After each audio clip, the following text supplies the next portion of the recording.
Okay, it's 7 o'clock. We shall start. Good evening to one and all. My name is Ken Lam. I'm from the local community engagement office.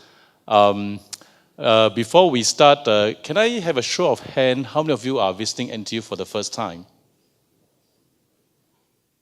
Good, not many. There was during one of the talks, actually I asked more than half of them actually visited NTU for the first time.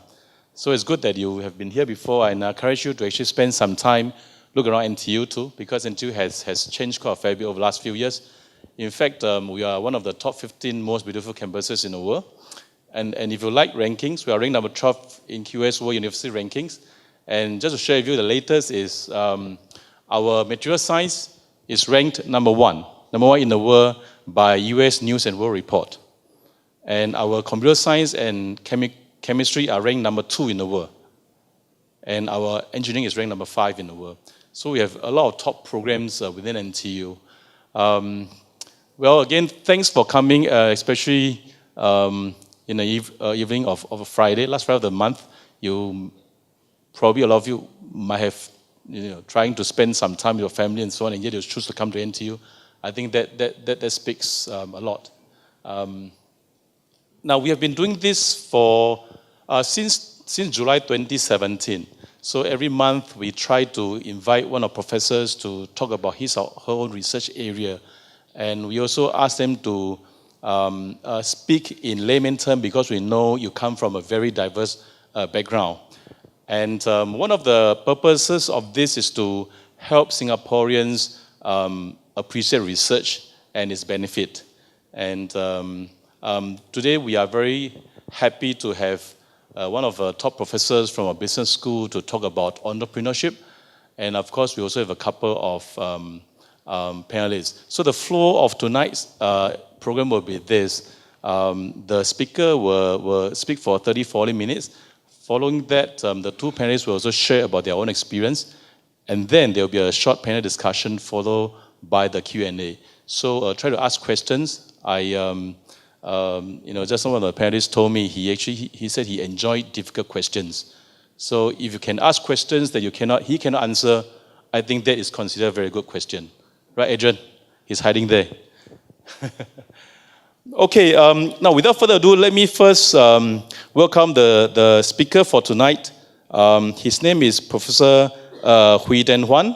He's an associate professor in marketing at Nanyang Business School and former director of Nanyang Technopreneurship Center at NTU Singapore. He's the vice president of the Asian Council for Small Business and a supervisor of the executive board Asia Marketing Federation Foundation. Together with Philip Kotler and Hermawan Kartajaya, he co-authored 4 best-selling books. 4 books. Rethinking Marketing, also with Sandra Liu in 2003. Think ASEAN in 2007. Think New ASEAN in 2015. And Marketing for Competitiveness in 2017. So that is our speaker, Professor Hui. Of course, we have a couple of panelists. Mr. Adrian Xiang is over there. Raise your hand. Yes. He's, if you follow the news, earlier this year, I think a few months ago, he was selected by Forbes as 30 under 30 Asia, meaning top 30 young entrepreneur below 30 years old in Asia. He's one of them, and he's a CEO and founder of Advice Health Private Limited. And of course, the other panelist is Mr. Richard Koh over here. Richard is the founder of 1 Degree Celsius Private Limited Cold Brew Coffee. Have you heard about that? He will share with you. And the reason why we are doing this is we intentionally invite a so-called younger entrepreneur and a so-called not so young. He said, I didn't say, not so entrepreneur to share about their experience. Now, without further ado, let's put our hands together to welcome our speaker, Professor Hui. He's going to talk about entrepreneur. Can I be one and how to identify business opportunities? Dan, thanks. Thank you. So, good evening, ladies and gentlemen. Firstly, I'd like to thank Dr. Tho Ken Lam, who is director of the Local Community Engagement Office of NTU, I think it is really very meaningful for any university not to be just within the ivory tower, but also to engage with the community. And it's only because of his kind invitation that I have the chance here to share a little with you about the area on entrepreneurship. When I say share a little, it's also because I myself always learn. So whatever I know is very little.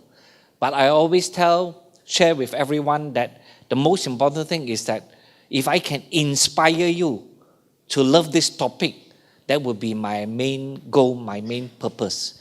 And I'm really very fortunate to also have two practitioners to join me because in the area of entrepreneurship, I think it's important to have some concepts, but it's also very important to have the practical knowledge.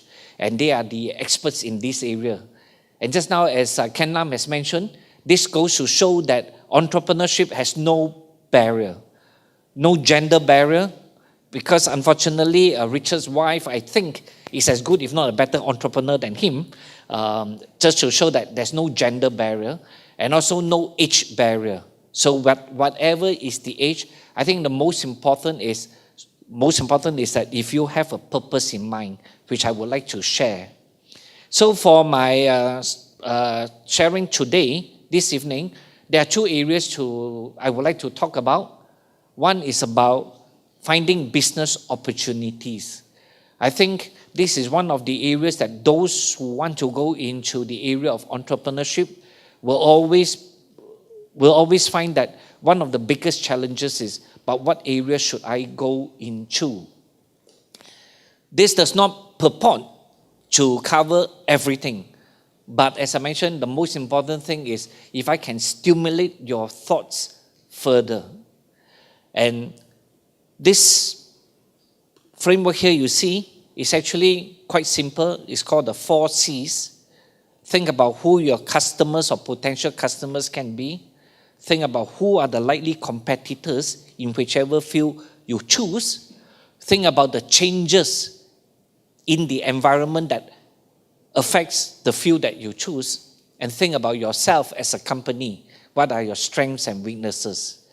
Now, if you like this model, all due credit must go to my co-author, my Indonesian co-author. He's a very successful practitioner. In Jakarta, for the last few years, it's almost unbelievable. I have not seen any conference that attracts 5,000 paid participants. I will be there in Jakarta on the 6th December. That is when the conference will be. In fact, a few weeks before, tickets are already sold out. And why is it sold out? Some people buy the tickets to resell. So he is a marketing practitioner. And that's why, as I mentioned, the model, all credit goes to him. If you like it, if you don't like it, it's only because I failed to explain it properly. But so just to mention about this, question that is often asked is, where do I find an opportunity gap? How can I be successful? To have success, you need a lot of factors. You need to have good people, for example. But amongst these factors, you also need to know who really are your most important customers. Is there a market need? And secondly, can you do it better than the competitors? And number 3, please do not ignore the changes happening in the environment. I will share with you why each and every one of these. And of course, to look at ourselves, what are our strengths, what are our weaknesses? So let me just start off first by talking about customers. A customer is just a term. It's just a name. More importantly is, what is the real meaning of a customer? So some of you may already be in business. Some of you may be thinking about a business. What I suggest is that ideally, if you can link, if you can anchor what you want to do with the talk tonight, you will probably find that the session will be more lively. The lessons can spring to life if you link it to a product or service that you want to go into for your business. If you don't have one yet, never mind, just think about it. Could be anything. Could be a tuition school, could be anything. But if you already have one, so you may want to link these concepts to it because it's very simple, just the 4 C's. So a customer, when you have a customer, the customer is only a name. More importantly, what is actually a customer?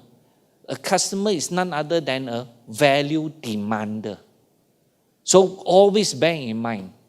In other words, why would I buy a particular mobile phone? Why would I buy a particular, let's say, laptop? Why not another brand? Why would I buy a particular car, for example? I buy that because to me, that product gives me the best possible value. So see your customer as a value demander.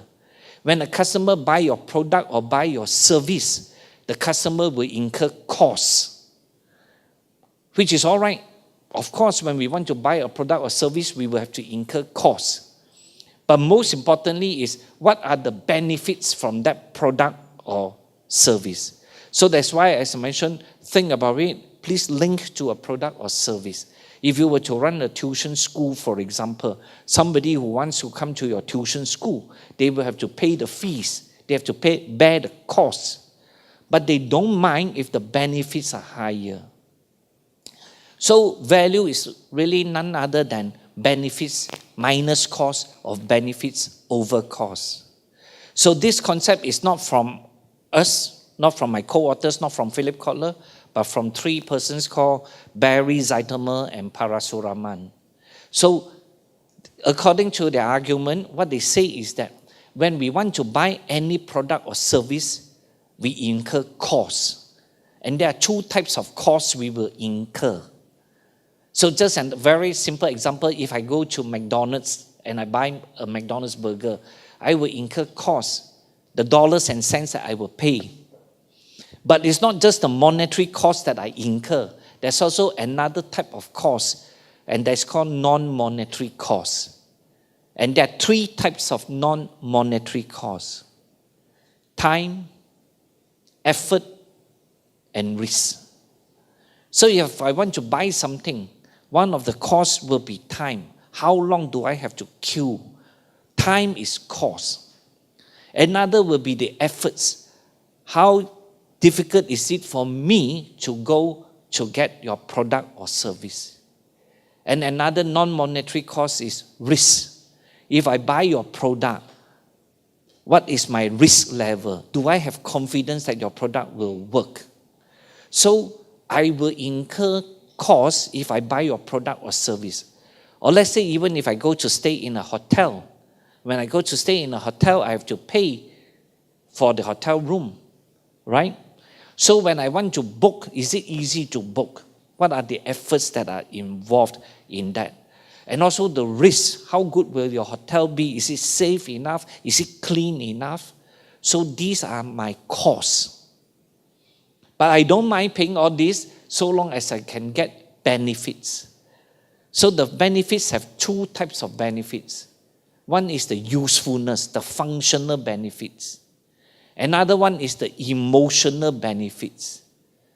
So let me just use an example of about this value concept.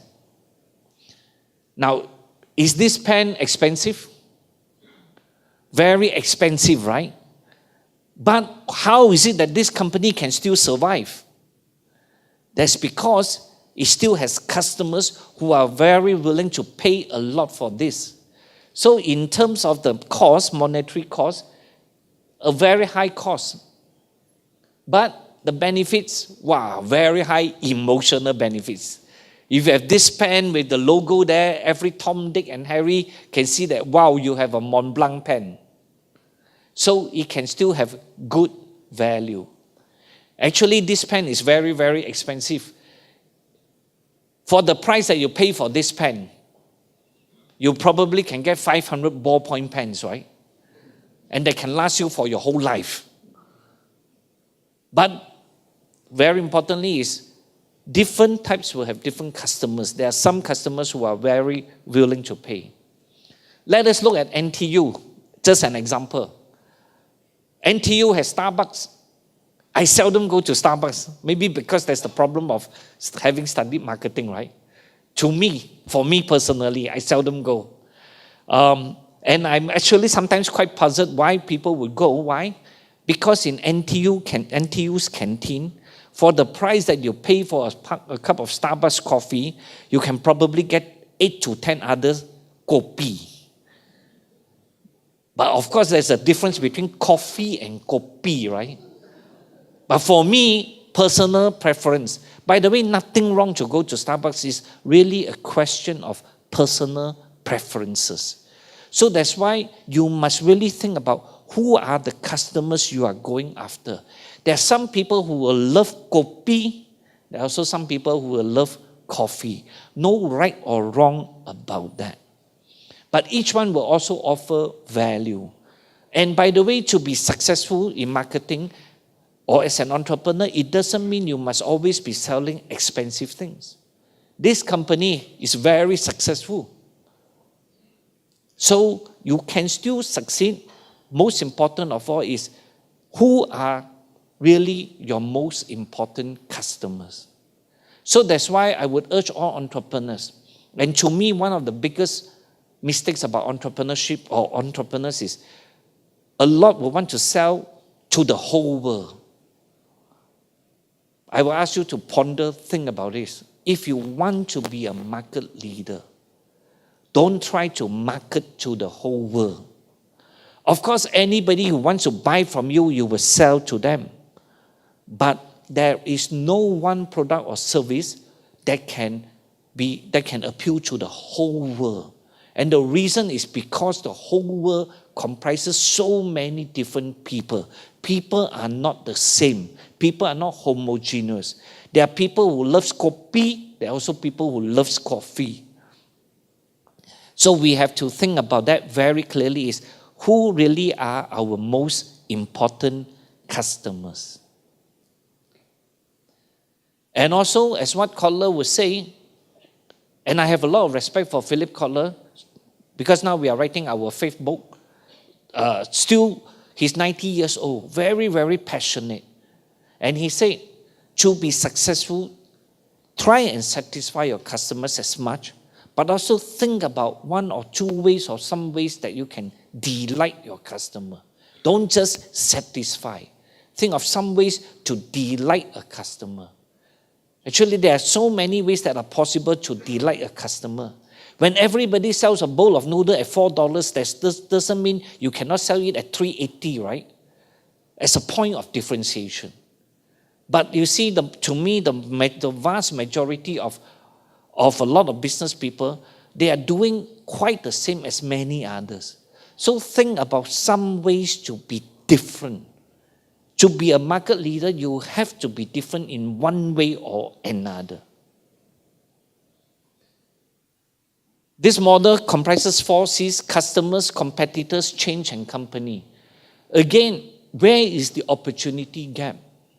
The opportunity gap is if you can find a product or service that meets a customer's need and you can meet it better than your competitors. Now, don't be angry with your competitors. Your competitors are none other than value suppliers. So it's a question of who can provide or supply the better value that will win the marketing war. So really a question of who can provide the better value. As I mentioned, don't be angry with your competitors. Do you want to go into a business where there are no competitors? It may sound good, it may look good. But if, in this world, many people are very smart. If nobody wants to go into a business, you got to think twice or so whether you should go into that business. So if we were to look at competitors, what Kotler says, poor firms ignore their competitors, average firms copy, but winning firms will try to lead their competitors in one way or another. We cannot lead in every way.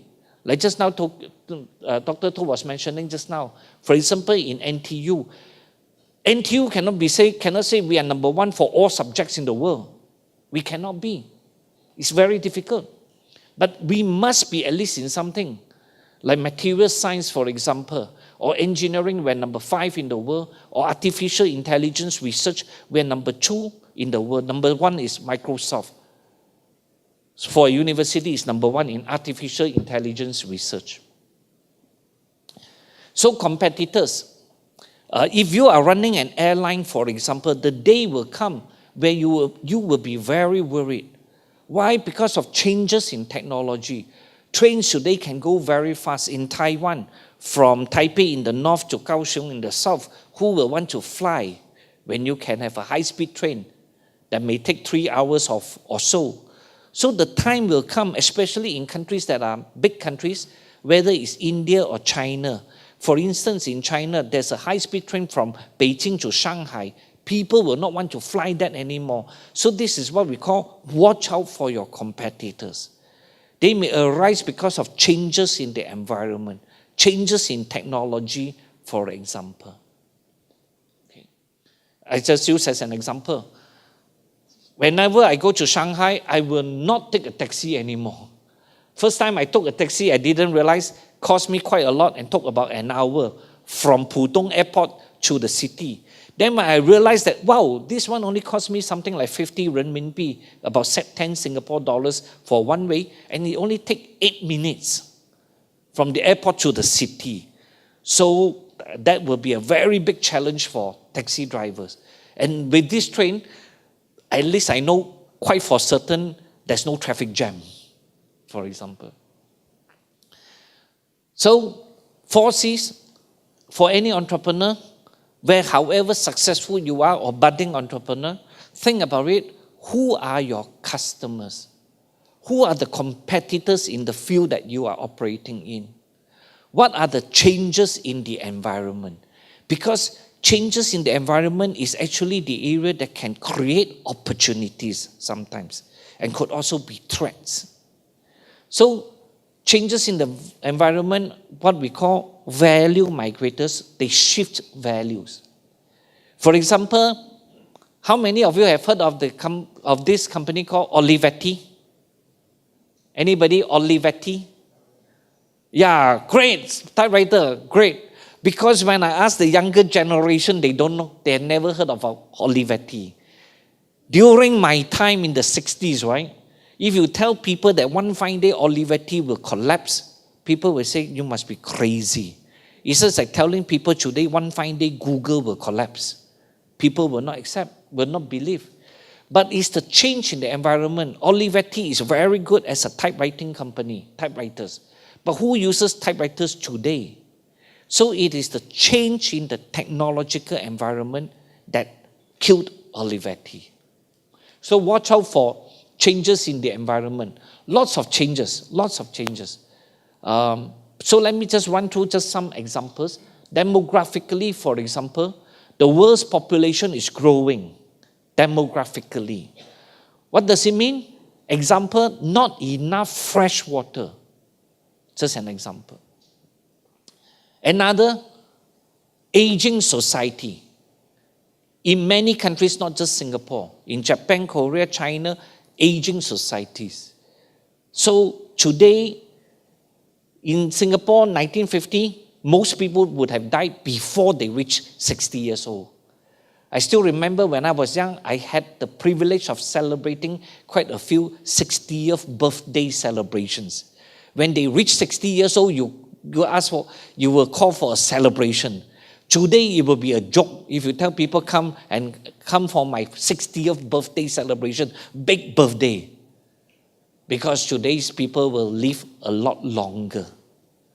So, if you don't believe me, this is from the Straits Times. In 30 years, women may even give birth at the age of 100. So, aging population, hospitals will be big business, so too will be the pharmaceutical industry. Another change, many cities are growing bigger and bigger. And lots of opportunities, whether in waste management and all this. So one of the areas to look for opportunities is what are the changes happening around us. So as I mentioned, all these could be opportunities.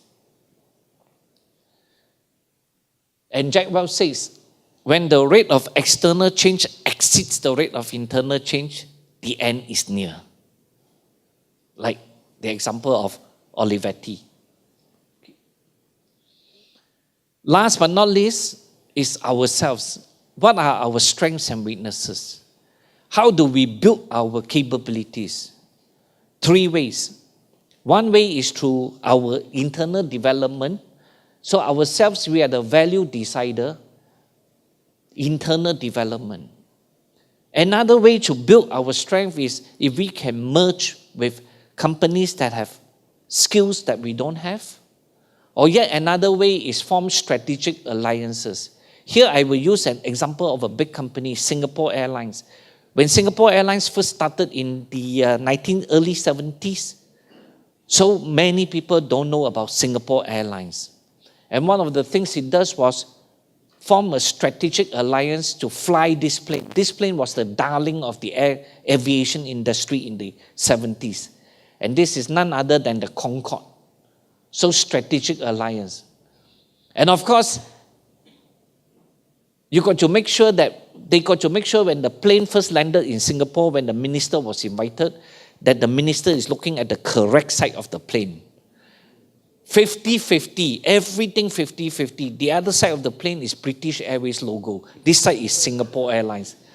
Strategic alliance. Yeah, but this is the one that wake up the whole world.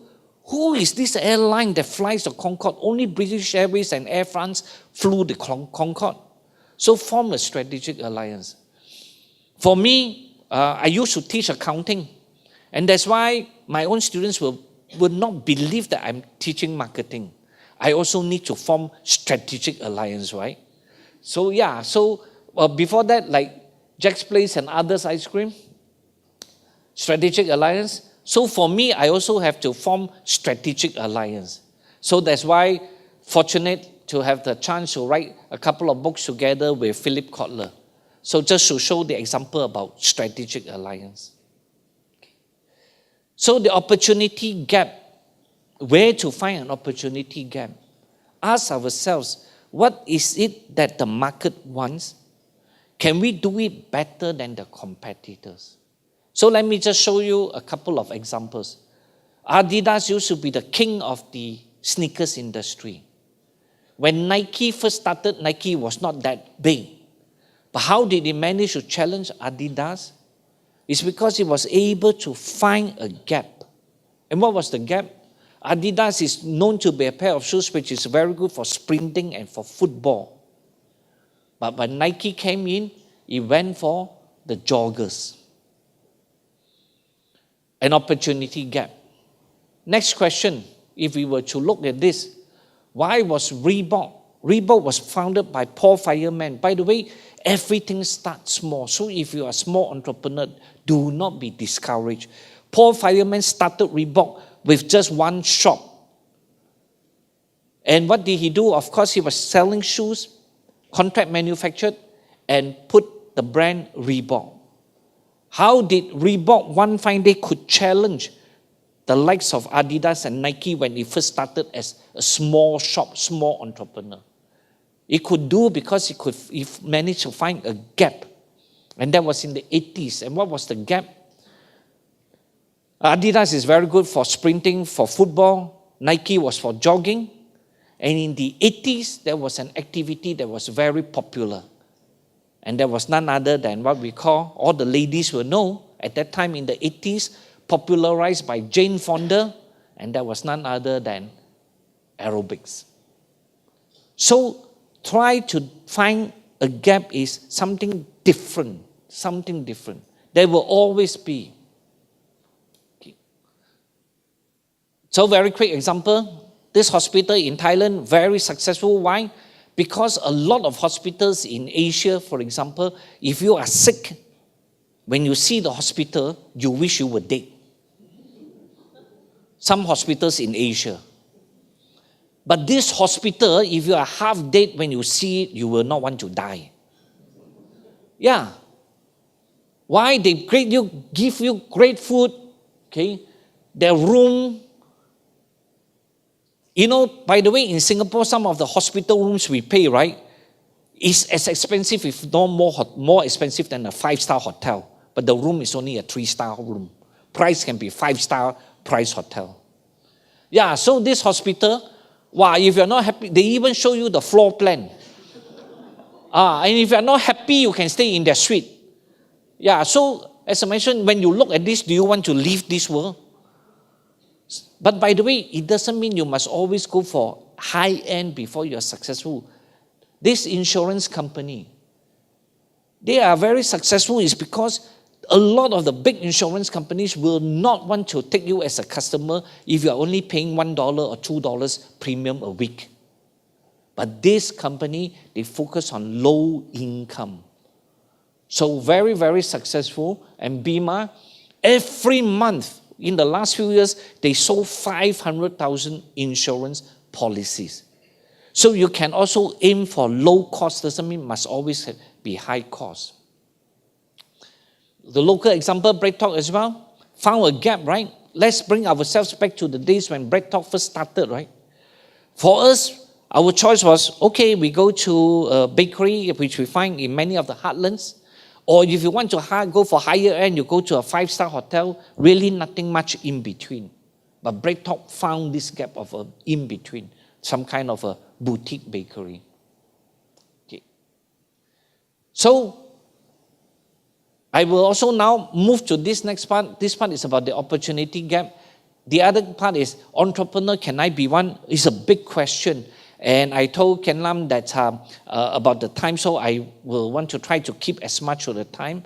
But this is something which I just want to share with everybody is, all entrepreneurs, I would say, please think about the spirit of entrepreneurship as well. So what does that mean? As a marketing person, I always love the 4 Ps, product, price, place, promotion. And for entrepreneurship, my own definition of the spirit is purpose, passion, perseverance, and principles. Please do not just be profit-driven. Also be purpose-driven. Of course, profit-driven is important, but do not just be profit-driven. Also be purpose. Why? Because if you have a clear purpose, it is more likely then that you will have a strong passion. And entrepreneurship, as we know, has its challenges, ups and downs. We need to have perseverance. And you need to have a set of your own values as principles. So purpose. To make lots of money when you want to start a business, nothing wrong with that. In fact, I told my students in the entrepreneurship class, if you have no interest to make lots of money, you're not in the right course. But please don't think only about making lots of money. In addition, think about purpose. Ask yourself, why are you here? Okay, what legacy do you want to leave? Do you want to be like a lot of people leaving this world, just like a lot of people? Or do you want to leave a legacy behind? I think that is very, very important.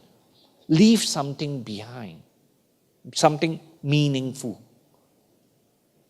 That's why we say be better, but don't just be better, be different. But do not just be different, make a difference. But do not just make a difference, right? More importantly is make a meaningful difference to your loved ones, to the community. As we mentioned, if you have a purpose, it will help you to strengthen your passion. And your passion, try to love what you do. Try to love what you do. That's why you say, do what you love to do and try to love what you have to do. For me personally, I'm very weak quantitatively. I really dislike mathematics. But I know I have to pass it before I can get my degree, right? So I have to try and love mathematics. Okay. But I love marketing. That's why I love doing marketing. Perseverance. When the going gets tough, the tough gets going. Always bear in mind, as what Suichiro Honda says, success is 99% failure. A lot of entrepreneurs, successful entrepreneurs will tell you their blood, sweat, and tears, their pain and sorrows. Yeah, it's a lot. And I learned from a student, attitude is very important. our attitude. And aptitude determines our attitude and latitude in life. Okay. Last but not least, some people say to be successful in entrepreneurship, you must know how to cheat. I really came across someone who wanted to apply to study in the Nanyang Entrepreneurship Center, asked me one subject, do you have this subject? How to cheat? I got a shock. Then I said, but if you don't know how to cheat, how can you be a successful businessman? You can be very financially successful by being a great cheater. But what happens? You will pass the wrong values to all your future generations to come. That's why I always say, without integrity, all else falls apart. You can have a lot of money, but will you have a lot of happiness? Okay. By the way, I also would like to show one last example, and I would say, and actually I spoke about this at the United Nations because I was invited to give a talk about this to the Asian Council for Small Business. I argue that entrepreneurship do not belong to business people alone. Entrepreneurship belongs to everyone, whether you are working for a non-government organization, non-NGO, whether you're working for a charity, or even if you are a government officer. The most important thing is to have an enterprising mindset. So even if you are working for a company, I will tell all my graduates, you will be able to add a lot more value if you have an enterprising mindset. So the four P's, if I may use the example of, if we look back at Singapore, 1965, Singapore was such a poor country. How is it that today Singapore has one of the highest GDP per capita? How is it that a country that has hardly any resources achieved this? How can that be possible? It's possible, one of the reasons, of course many reasons, Mr. Lee Kuan Yew argued in Parliament. Government is entrepreneurship. Government is not just administration. Most governments treat government as being administration, but it's beyond that. So let me just share with you the example. If this is my own interpretation about him, I could be wrong. So when we look at him, right, to me, he has a very clear purpose. When he was Prime Minister, and what was his purpose? It's reflected in the book that he wrote, From Third World to First. So imagine you are the CEO or you are the owner of a startup, you are doing a startup, right? With hardly any resource. So Singapore Inc. is a good example of a startup, from a startup to a conglomerate. 1965, barely anything. So if we were to look back in the 60s in Singapore, these were the facts of life. That's how people live in, right? But of course, today is different.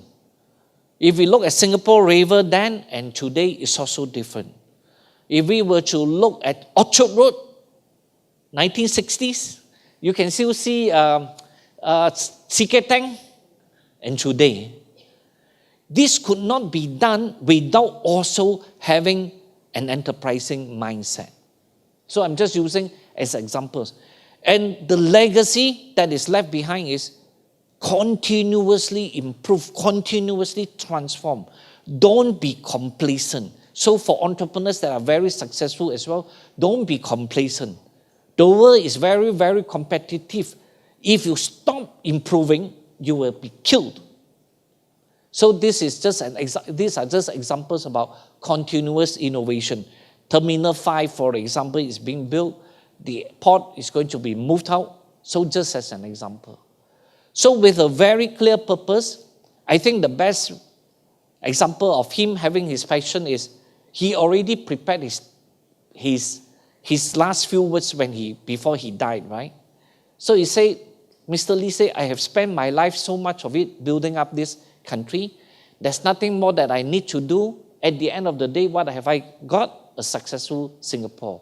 What have I given up? My life. And if that is not passion, what is passion? So if you have a clear purpose, it can strengthen your passion. And perseverance is very important. As he said, I'm very determined. If I decide what something is worth doing, then I'll put my heart and soul to it. So as an entrepreneur, if you are driven by a purpose, as I mentioned, of course, make a lot of profits, but also think about what else can you do more meaningful in addition to making a lot of money. And principles, we all know how frugally he lived.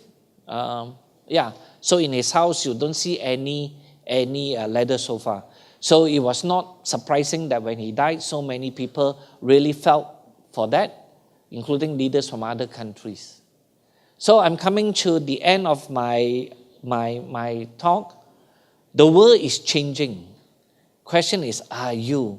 And for entrepreneurs, that's why it's very important. Entrepreneurs play a very important role. Entrepreneurs create employment, and entrepreneurs can make a meaningful difference. Okay, if you are not one step behind, ahead, you are 2 steps behind. Okay. And I would like to end up with this quote, which I think is a very, very good quote from Mahatma Gandhi. You must be the change you wish to see in this world. So if you want to embark on entrepreneurship, to make a lot of money, sure. But please also try to do something in addition that will make it so much more meaningful and purposeful for your entrepreneurship. So thank you very much, Dan. Thank you. Yeah, so I just want to let it. Oh, this is the last slide. I just also want to show you.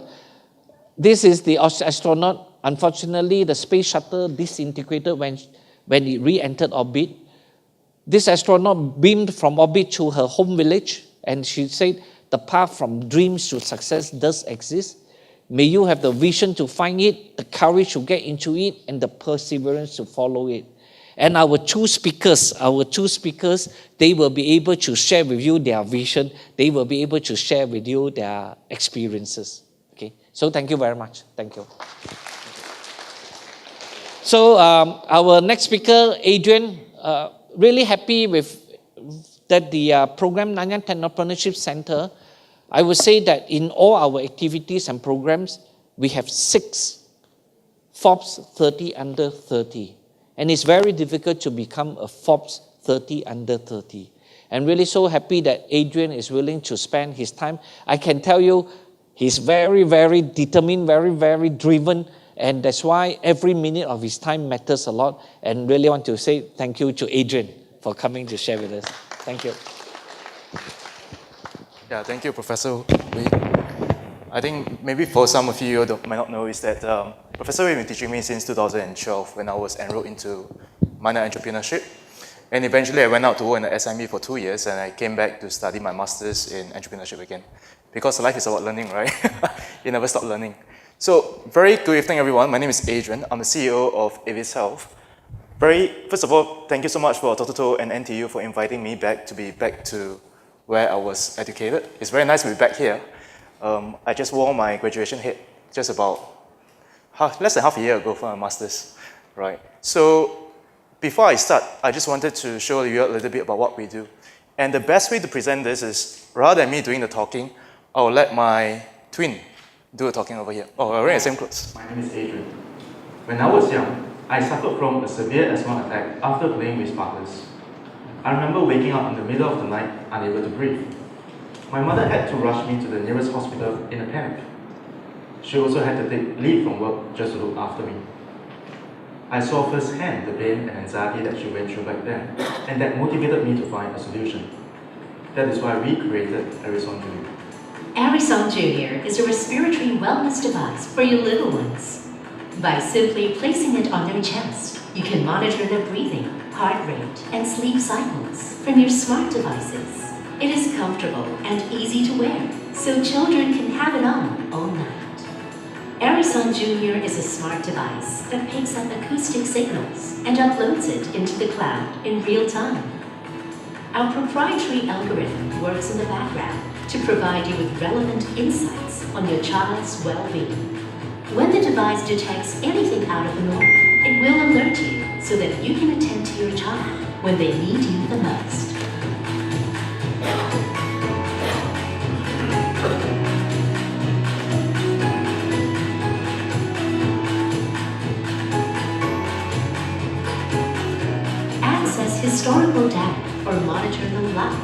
You can even share reports with loved ones, making it easier for everyone to stay connected and up to date. Discuss these insights on your child's developmental journey with healthcare professionals to stay on top of their growth and wellness. Horizon Junior is more than just a wellness device. It is about giving our children the best experience we can. We have considered even the most microscopic details in the design of our device, making it fun, comfortable, and easy to wear. The technology behind this device has been in the making for the past 8 years, and we can now accurately analyze and identify lung sounds indicative of a child's respiratory well-being. It is only until very recently that technology advanced enough to enable the creation of devices like Arizon Junior. At the forefront of technology, we designed the system from the ground up for both hardware and software. That of course makes Arizon a truly unique wearable unlike anything you can find in the market. We are pioneering a new way of parenting, assisted seamlessly and improved tremendously by technology. You can join us on this meaningful journey to help children with respiratory issues and help parents to parent confidently. So this is what we built as in our company. It's a Singapore-based company building I would like to say it's a high-tech, but okay, moderate tech company trying to build a device out in the market to help people like young children with asthma condition. And for those who are adults and elderly, I think the term COPD may be unfamiliar to you.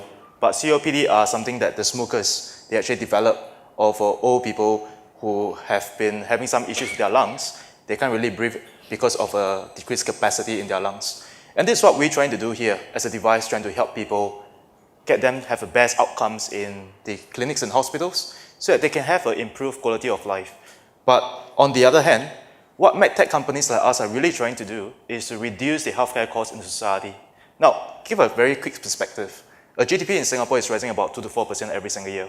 And this is about the same for all developed nations. Professor Wee can correct me if I'm wrong. But for healthcare costs, if you look across, it can go up as high as 9% every single year in terms of the cost. Now, if you have a growth of 2 to 4% in GDP and you have a rise of 9% in your healthcare costs, how long can the economy last before it depletes all your capital to be spent on the healthcare? And the next step forward is really to see how can we help people to reduce their healthcare costs through innovations and reduce the time they need in the hospitals so that they can get better care. I was thinking for quite some time, since I'm here today, what should I share that might be quite interesting for you? And I talked for very long. In fact, it took me so long that I only remember and realized what I should say this morning. Right?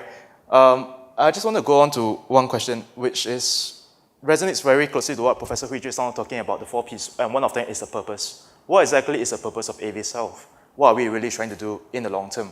And my question put forth for you is, can we predict an asthma attack in days or weeks before it happens? Can we predict a heart attack before it happens? Can we predict that you will have a cardiovascular disease because of your lifestyle today in 3 to 5 years' time? And my short answer to you is, yes, it can. I think that every day right now, you've been seeing a lot of people talking about things like AI, artificial intelligence, a lot of all these things. And I will try to keep this as simple as I can, because I think that it's important for us to know about this thing today, artificial intelligence, just as much as what we need to know about blockchain. But I admit that I don't know anything about blockchain and bitcoins. These are things that is beyond me. But at least I know something about artificial intelligence.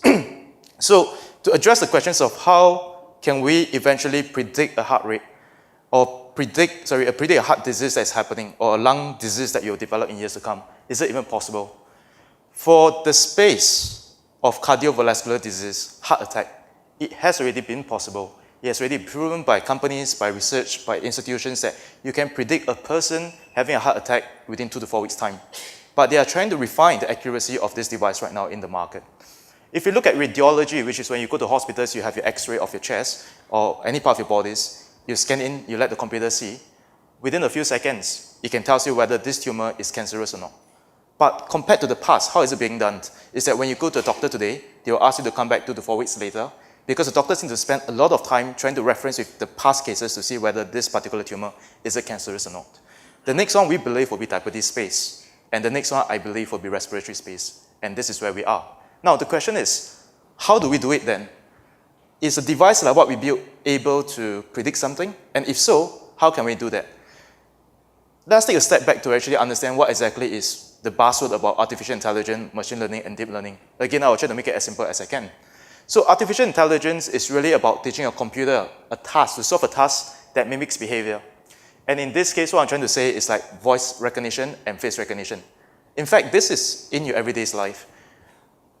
Don't know how many of you have iPhone 10 over here, but if you do know, when you put your face in front of your iPhone 10, it can unlock by itself. That itself unlocks your phone, is facial recognition. When you go through a custom, it sees your face, it scans, it knows it's you. That is artificial intelligence. And this is done by teaching a computer how to really understand a human behavior. It's simple teaching, and that's the least level of AI we are talking about. In our technology here, it's very much of a voice recognition. We recognize the lung sound, and we tell you, hey, this is wheezing, this is cough. We present the data to the doctors. I think a lot of companies are getting stuck about this part here, machine learning.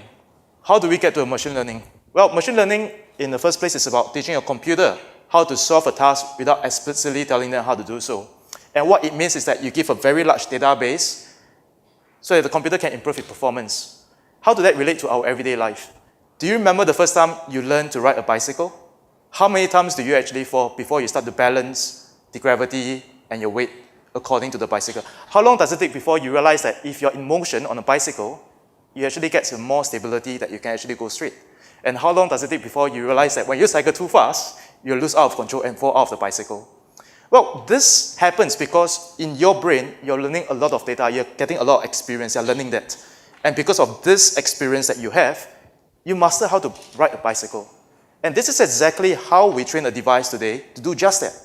We take a lot of data points that you have, and I can only say good data point, not anyhow suka data, but good data point, you bring it out, you recognize them. Well, this particular thing is a heart murmur, right? This indicates you have a delay in your heart, somewhere in between, there's an interval in between. You recognize all these things, you keep teaching the computer learns, and that is where you successfully upgraded to the next level of machine learning. And in future, by using this data, you can teach the device to pick up heart disease or heart attack that is impeding, that's about to happen. Now, this is a step where most companies today are stuck. Because if you acquire any more data after this, you will be stuck at machine learning. And in this case, you are improvising your device to be of a higher accuracy, 99%, 99.9%. The next one is deep learning. Deep learning is about a specific subset of a machine learning that deploys a deep neural networks to learn how to perform a specific task. Well, it sounds a bit difficult. But what I'm trying to say here is that you are actually, if you get to this stage, you have been able to teach a computer how to identify a certain characteristics of a features that humans have not thought of before. So do you remember just now I talked about radiology, whereby I say, if I take an X-ray of my chest today, I can teach a computer whether is this cancerous or not. If you are a doctor, what takes you so long to identify whether that is a tumor or not? Because you need to reference to other past incidents to see whether is there similar pictures like this. And a tumor can be one circle, let's say one circle. But there's different parts that you need to see. Whether is it a lower layer of is it somewhere at the lower layer of your lungs, in the upper side of your lungs? And these are the things that you need to find out.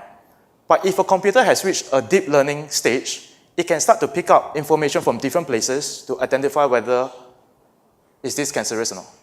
And this is where you become a predictive analytics. You can predict a heart attack. You can predict things in advance that is better than human. So I just wanted to bring something back to what our company do and what we believe in and where we are today. It has been 9 years today that we started, or rather we work on this technology. 2.5 years since we started the company. We have collected 100,000 data points, good data points from patients. And that itself is only able to get us to somewhere in between here, which is able to recognize wheezing, cough, respiratory, and heart rate in the patient.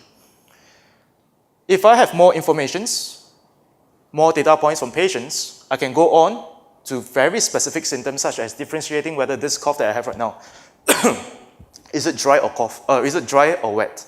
Or a wheezing, is that an upper tract wheezing, lower tract wheezing, stridor, or crackles? If I have 10 million data points, I can go on to diagnose things, which is whether this sound that I hear right now, is it COPD? Is it asthma? Could it be lung cancer? Or could it be sleep apnea? But if I get any more information after this, I'll be stuck at machine learning. And what this means is that I will just continuously be improving my accuracy, and I can't go anything further than that. How do I get to the next level to be a deep learning? Well, for companies like us, we would then need to work with doctors, clinicians, to get hold of patients' history. And what this means is that by taking of the retrospective data, which is study you as a patient over the last 3 to 5 years, right? And study your symptoms, the medication that you have taken, and after 5 years, what actually happens to you? Take this information, a lot of them, we replicate to the next patient, which is you today, to see what will happen to you in the next 3 to 5 years if you continue to take your medication, if you have presented this sets of symptoms, what will become of you in 5 years' time? And that is what we say, predicting a patient's outcome. And this is where exactly healthcare is going. And what is AVSelf as a company trying to do today?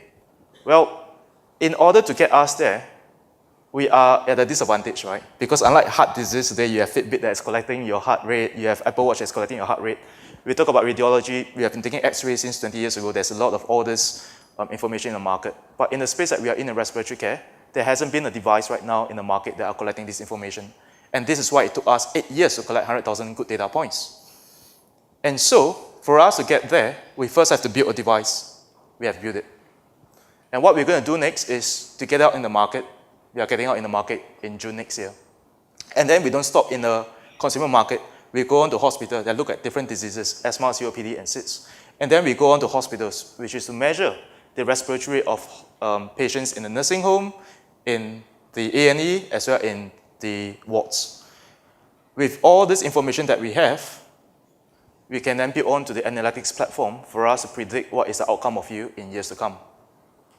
This thing may apply to my company, but what I'm trying to say really is that this is happening in the medical field across the devices that you see. And I think that you can apply this for fintech as well, where bankings are trying to detect frauds. The very same thing that they are trying to do as well. So what this is the last part that I'm trying to look at. What exactly are we trying to achieve here with all this information? I'll just take out one very simple context of asthma disease. For some, just to quantify first, asthma is common in Singapore. We know about asthma.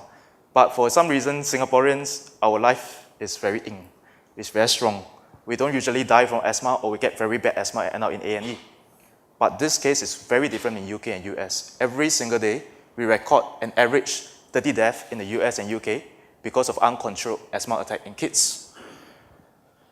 And what they are spending every single year is about $3,200 on medical costs and $340 on indirect costs. This is on average how much they are spending. What we are trying to do is, if you get our device here right now into the market, probably about $100 plus $200, and we hope that insurance company and the government will actually reimburse these devices out in the market, we can reduce the healthcare cost of a patient by as much as 39%.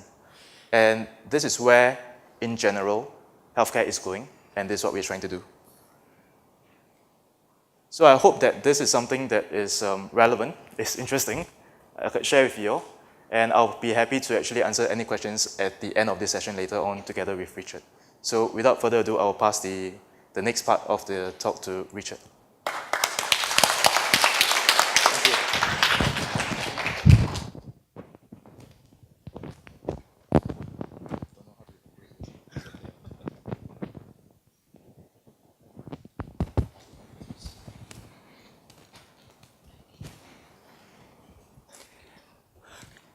Hello, good evening. My name is Richard Koh. I'm the founder of a small little cold brew and cold tea startup called 1 Degree C. So before I continue my presentation, I'd like to thank NTU for inviting me to speak tonight. I'm very honored and privileged, and also to see so many people attend this talk. I just want to have a show of hands. How many people here like coffee? A lot, right? Okay.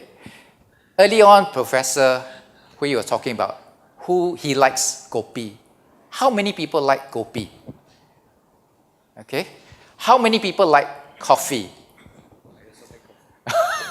Okay, so I'm speaking to many potential customers in this room. But how many of you here in this room have tried cold brew coffee? Show of hands.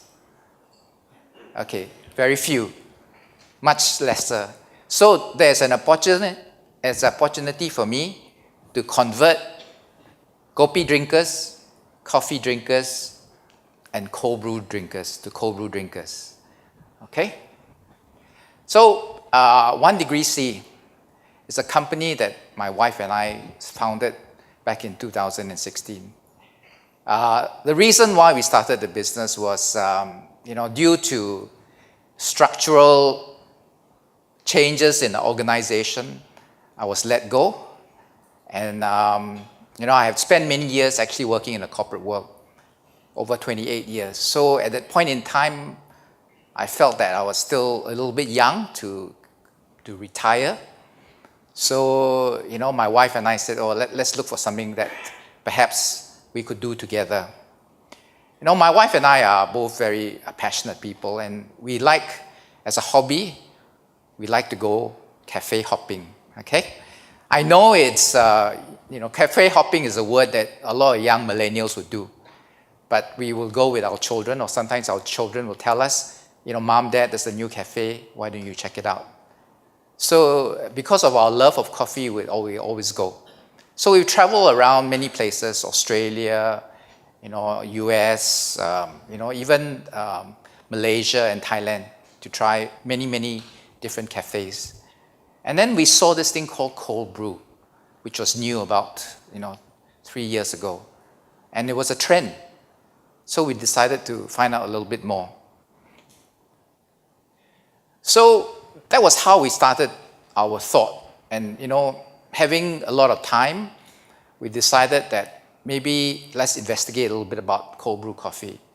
So what we found out is that cold brew coffee was actually better for health because it's lower in acidity. And we didn't like coffee that tasted very sour. And when you leave coffee sitting out for a while, hot coffee, it turns sour. So, that started to spark our interest. So, we felt that maybe we could start a small little business, focus on something like what Professor had said, look for the opportunity gap. We felt that to make cold brew coffee actually takes a long time. It takes more than a day to make.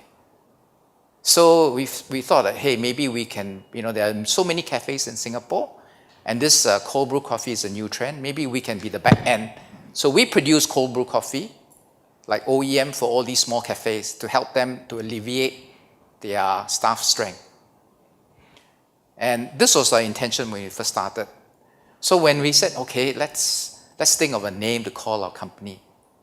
So we decided on this name, 1 Degree C. So 1 Degree C was actually Singapore. It's 1 degree north of the equator. And actually C stands for coffee, cold coffee, chill, and Celsius. So we thought the name 1 Degree C was actually a Singaporean cold coffee company. So we started this business in November 2016. So it was my wife, myself, help from some friends. So this is how we started. So when we first started, our decision was to basically work with cafes, to be the back end for cafes. And then we, call many cafes and say, look here, we have got this coffee. But being new, no one understood what we did. So we had a lot of rejection, but again, part of entrepreneurship is this thing called perseverance. So we tried. So every time there's a new cafe open, we would write to them, hoping that they will respond back. But unfortunately, no reply at all. But anyway, we said, okay, never mind. We switched our positioning, and then we opened an online store. Because we felt that, what we are doing, we could make the coffee and we could sell it to people in a pre-packaged form. So all our coffee, as well as tea, come in this bottle. Okay? So one of the things that what's important for us in terms of marketing is create a difference.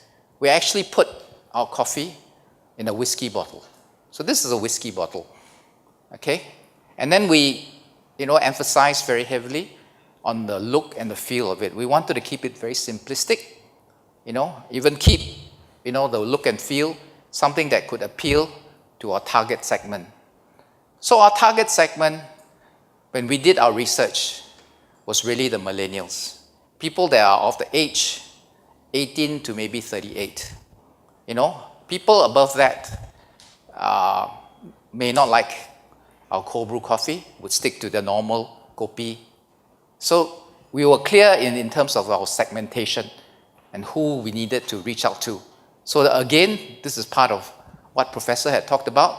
Make sure you understand the market and who you are appealing to.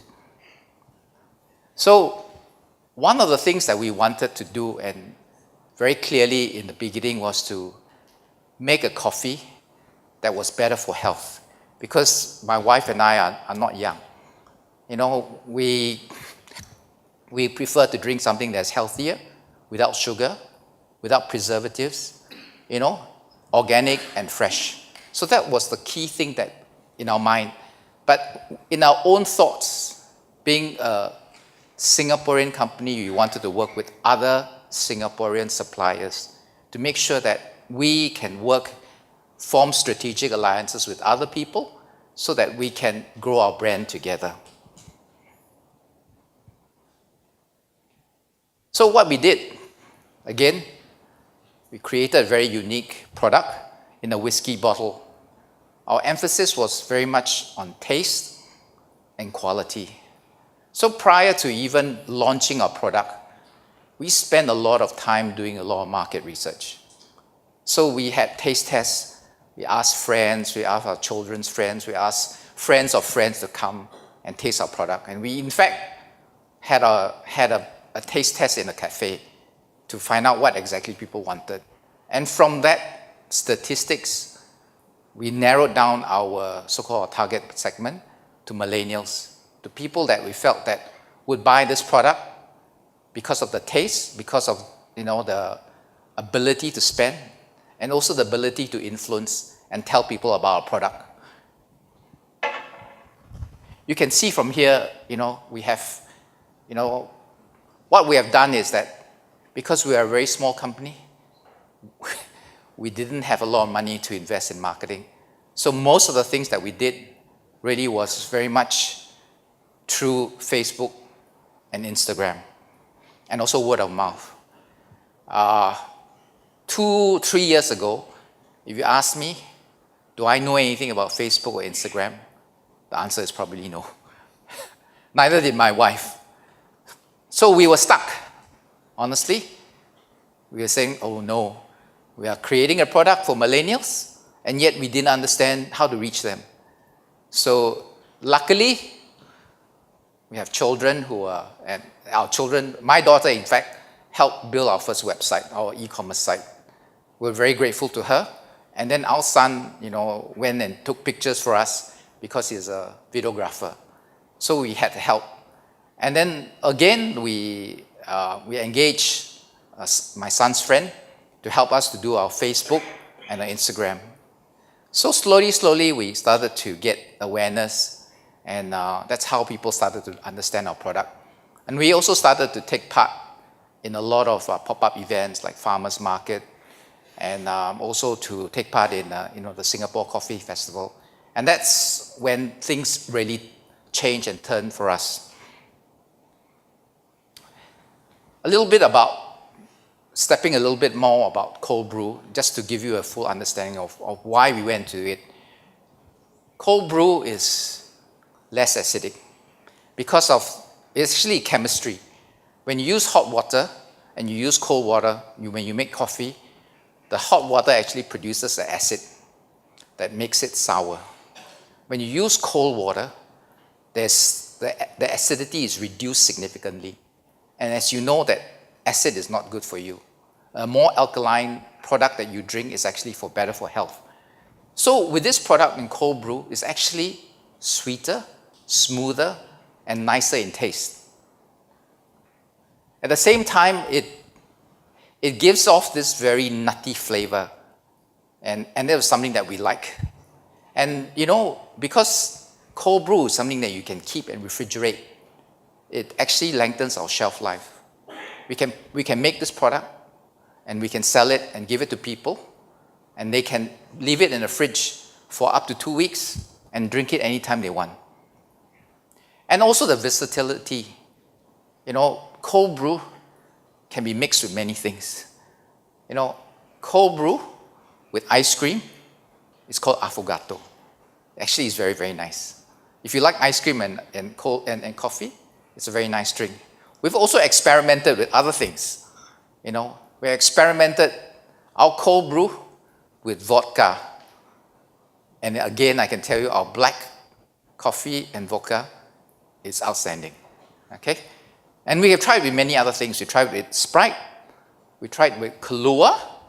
We tried with beer. So this is part of the things that we find that cold brew is pretty interesting. So today, when we first started, we started off with just only 2 products, our white and our black. But today we have a range of not only cold brew coffee, but also cold tea. So you can see from here, we've expanded our range from black to what we call a strong black. Okay, this is for people who wanted the extra cowness in the coffee. And then we also created 2 specialty products. One was a masala, which actually is unheard of because masala is normally made with tea, but we experimented with masala spices, which we make ourselves. And I'm happy to say that I think we are the only company that has a masala cold brew coffee in Singapore. Okay? And then we started to find out that there were people who were vegans who wanted to drink coffee with some form of milk, but they are lactose intolerant. They cannot drink fresh milk. So we created one with almond milk. Okay, so we have an almond milk coffee. But when we were selling to the market, a lot of people say, hey, Richard, I love your product. I want to support your product. Unfortunately, I don't drink coffee. If you had tea, then I'll buy from you. So we went back to the drawing board and said, okay, what do we do? So we decided butterfly blue pea. Okay? Butterfly blue pea is a flower that is grown in my house on the fence. So we took that, we made our first cold tea. So, and since then, we've expanded to basil and mint, beetroot and cardamom. These are flavors, all these recipes are recipes done by my wife.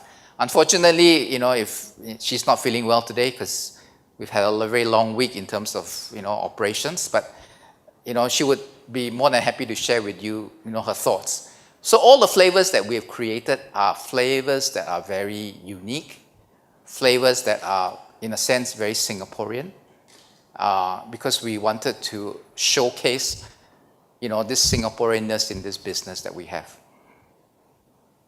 And actually, we have more in time to come. In fact, do watch out for us. We have new other flavors.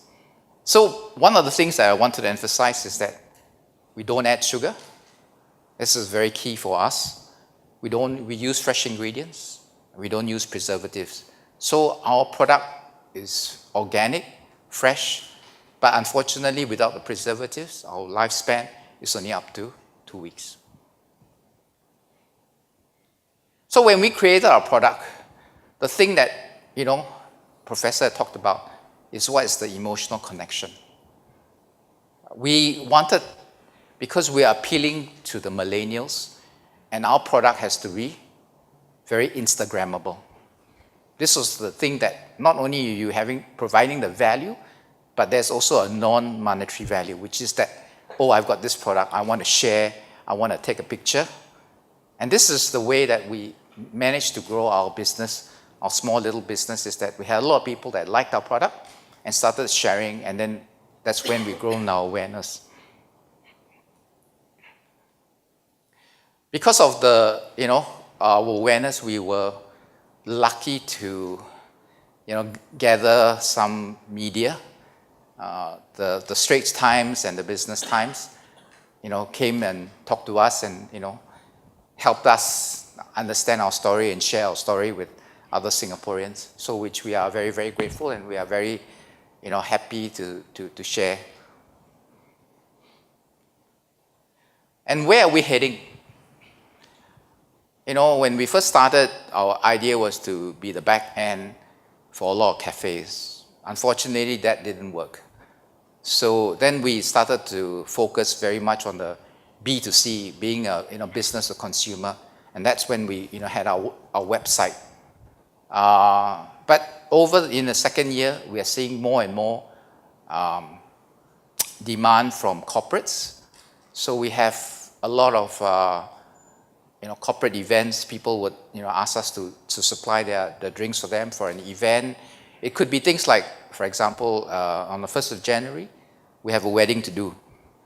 People wanted to celebrate their wedding and give out wedding flavors. So these are the things that we do. We also have dinner and dances. We have parties, private parties.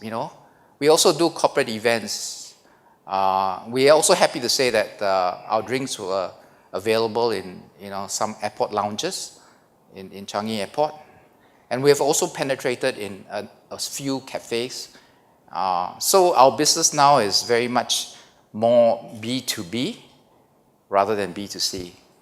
Only during, like, say, certain festive periods, we get a lot of B2C. Black Friday was a good example. We had a promotion on Black Friday, and that did well for us. So that's why my wife is too tired to come today. She was too busy, preparing all the orders, and we were running around doing our own deliveries.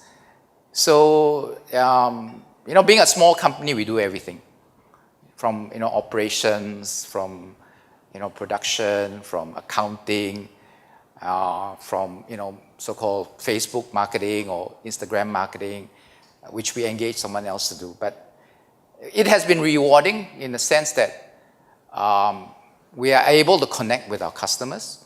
We know who our customers are. They know us by name, and we know them by sight. And very often I would go and make the deliveries, and then we have a conversation, and they will tell us who likes the product and and they ask you, have you got new flavors? And we would say, okay, yeah, we have. Or you can find out more about us from our Facebook or Instagram. So this has been, to us, very rewarding in the sense that it has created a sense of purpose for my wife and I. I mean, at our age, we could, I would say, gracefully retire and just, maybe hope to be. I'm a grandfather, so I could be just a super granddad, looking after my daughter's, child. But I guess that didn't kind of give me the sort of sense of purpose of what I wanted to do with my life. Because I look back at my own father, my own dad. So when my dad retired, he's kind of sat at home, and I could see, him aging very, very quickly after that. And I didn't want myself to be in that position where, I would fall into the same, trap as what my father had done.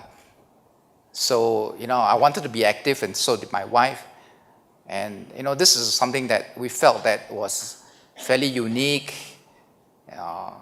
something that was called fun, and we're very much driven by our passion. And also the fact that we love coffee, and, we like experimenting, and this has been a tremendous, journey for us in terms of what we've learned and what we could be. So, so for people out there who think that, retirement is the end of the world, or it's time for you to slow down, maybe you might want to rethink about, I'm happy to, share with you guys, what I did, what the mistakes, what were my challenges, what I needed to do, how you could overcome. I'm happy to let you know what are the mistakes. Maybe I could even tell you, oh, this is something that I believe if you don't get it right, later on it's going to be a problem. Okay?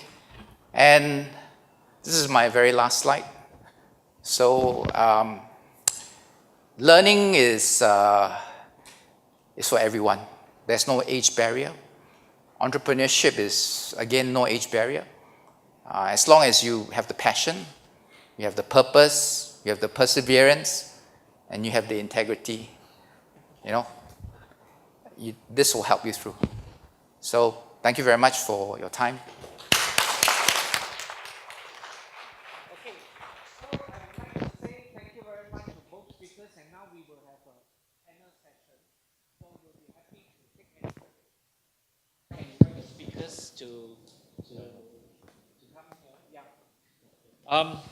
So this evening session, firstly, as what Dr. To has mentioned, really like to appreciate you for taking your time, even though it's on a Friday evening, to come and join us.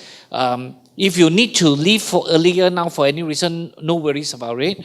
But this is also an opportunity that you may want to learn from Richard, as well as from Adrian about their experiences. They would have gone through some challenges as well. So anyone who would like to ask a question? Yes. We will pass the mic round. And by the way, if you like to ask a question, it's very good like this, what this gentleman did, if you can raise your hand. So yes, thank you. Thank you. Name is Chia. I'd like to address this question to Richard. He mentioned about mistakes made. I'm very much intrigued. Perhaps he can provide us more details. Thanks. So the question for Richard is, what are some of the mistakes that you have made?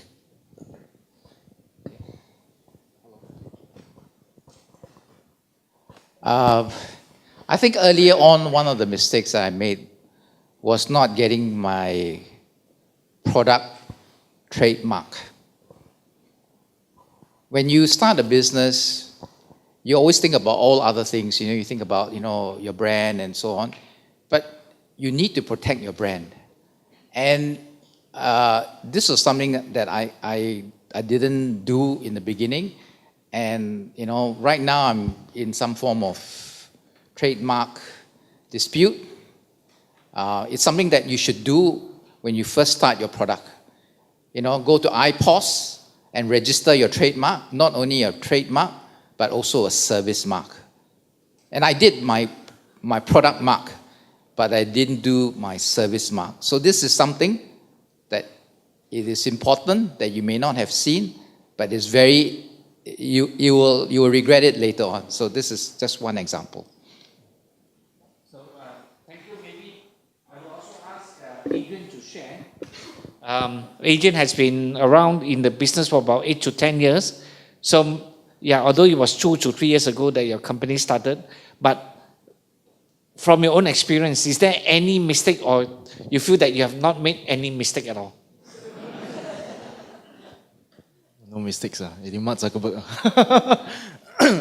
I mean, there are certainly some mistakes and along the way that we made. Let me see. I think one of the very big mistake that we make, or should I put mistake, is that we tend to, when we first started, right, in this company, in technology company, we tend to underestimate the time needed, the kind of talent that we need to get a product out in the market. So when I started in 2016, I was so confident that within 1 year I can get the product out and go into the market, right? And because you have a technology that's ready, NTU has spent 8 years, Professor Serwi, my co-founder, has spent 8 years on trying to develop an algorithm like this. And if you think about it, we already have an algorithm, right? All you need to do is develop a product here, put the algorithm inside. Very simple, just like, just come out, right? 1 year, should be okay. But it wasn't. You need a lot more things. For example, you need to learn how do you even consider the mechanical parts of a device? As simple as when you drop sometimes when you drop an item on the floor, it opens up and you can fix it back. These are actually part of your mechanical design. All these are actually very well thought of, right? And if you open up your phone, again, you see there's a lot of all these little chips inside. You cannot anyhow design one because it will short circuit. Or worse still, you'll become like some sort of phone that will explode somehow, right? So these are the things that you need to consider. We thought that we could just outsource to a third party to do it. But the third party who came back to us instead asked us, how do you do it? So we realized after that is that, okay, it took us quite a while to realize that, we need this talent to come in, this person do the circuit design, right? We need this person to come in to do mechanical design. We need to be able to get these chips to do certain kind of sampling so that we can achieve the longest battery lifespan. When you package all this together, then you go to a third party. Then the third party will say, okay, now I know how to do it. Let me do it. And of course, they do something that we don't know. For example, they choose the right material for you so that you can, number one, get through regulations or get through clearance faster. And number two, reduce your cost of production. The second part is the most important one. So, fortunately, which is quite applicable to here as well, is that if I maintain my company as a young company and say that I only believe in the young people in the company, we can do it, right? I probably won't get this far. And what we actually did is along the way, we get a lot of mentors along the way, people who are experienced in this field.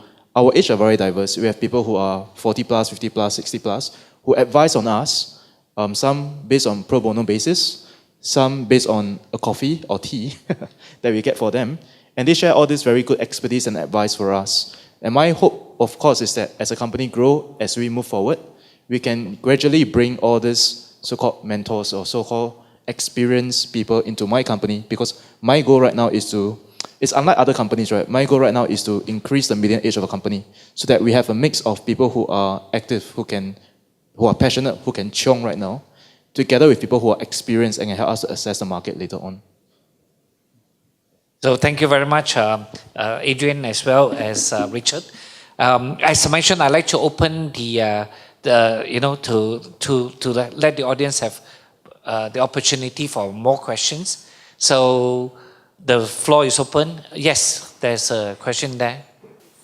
Hi, my name is Caroline, and thank you very much for your sharing tonight. I think it's really well worth the time here. Thank you for very sincerely sharing all that you know. My question is about capital. How do you raise capital, to start off your business? Do you have any tips for us? Thanks. So very good question. I'll ask Richard first and then Adrian, because each one, I believe, have their own model. Or let Adrian first, okay. Let the younger person go first, okay. Capital. You want to know capital? Capital. Well, I just had this talk recently, and there's a lot of diversity in the views that we see in the capital market.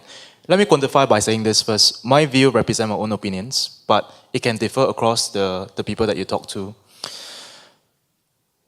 There is a lot of capital in Singapore, to be honest, a lot of capital.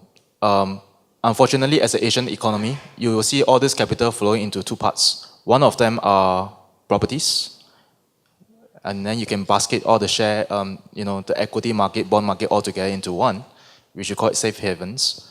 And the other one, who are more risk-taking, they'll put it into proven business, which is your SME, as well as companies with lower risk, moderate returns. This is where, across the capital market, we are seeing that money flows into this area. For money flowing into high-tech, high-risk, high-return company like us, it's fairly difficult to get the capital access in Singapore. When we first started out, probably I can share this. We started out with $50,000, and this $50,000 was, some come from my savings, some come from my professor's savings. We pull in together, we start the company in 2016, July. And along the way, we use this $50,000 to do the minimum that we can. We use the minimum to do the maximum we can to get certain kind of attractions. And along the way, we found ourselves in Dubai for 6 months for an accelerator program that is backed by the prince in Dubai, not Saudi Arabia, Dubai. so it's UAE.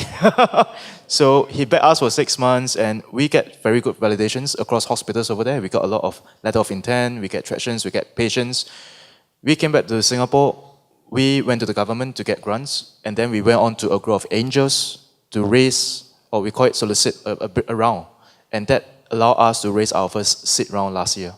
So this is how we managed to get money out of angels who dare to take the risk and understand your concept.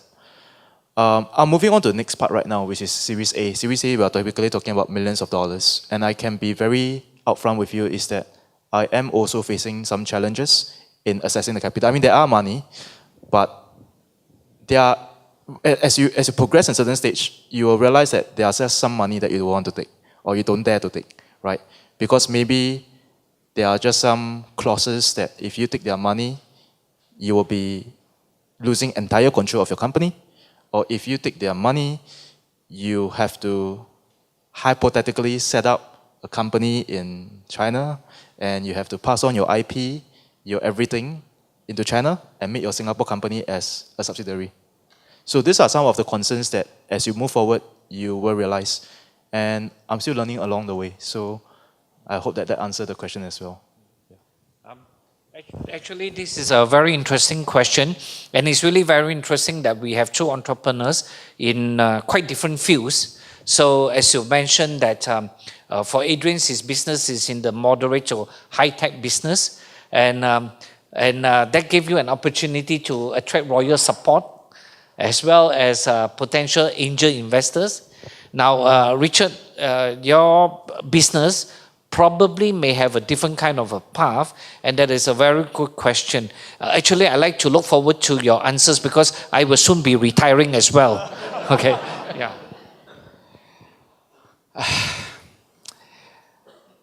I'm of a different generation compared to Adrian now, you can see.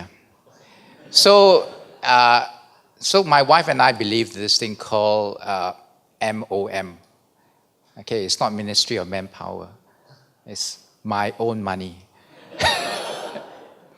So we started with our own money. We didn't go out to raise any funding or whatever you. We were probably maybe naive in the sense that we were driven by the passion and wanted to do it ourselves. We started with a very small capital. We were able to, recoup our capital within a, short period of time. If I had gone, the same path as Adrian, maybe I would be 10 times bigger. I don't know, really, I don't know. Would we be open to investments from other people? In fact, yes, people have come and spoken to us. People that we don't even know, like during the coffee festival, it was amazing. It was just people, liked our product and say, hey, I want to invest in your company. And we like, oh, who are you? And we also have, bigger distribution companies that have spoken to us and have offered us like factory spaces. And we say, oh no. But this factory space was in JB. So we said, okay, that's out of the question. But nonetheless, we made a trip to JB to take a look. And we went to look at the factory. It was maybe the size of this building. So we thought, oh my goodness, what are we going to do?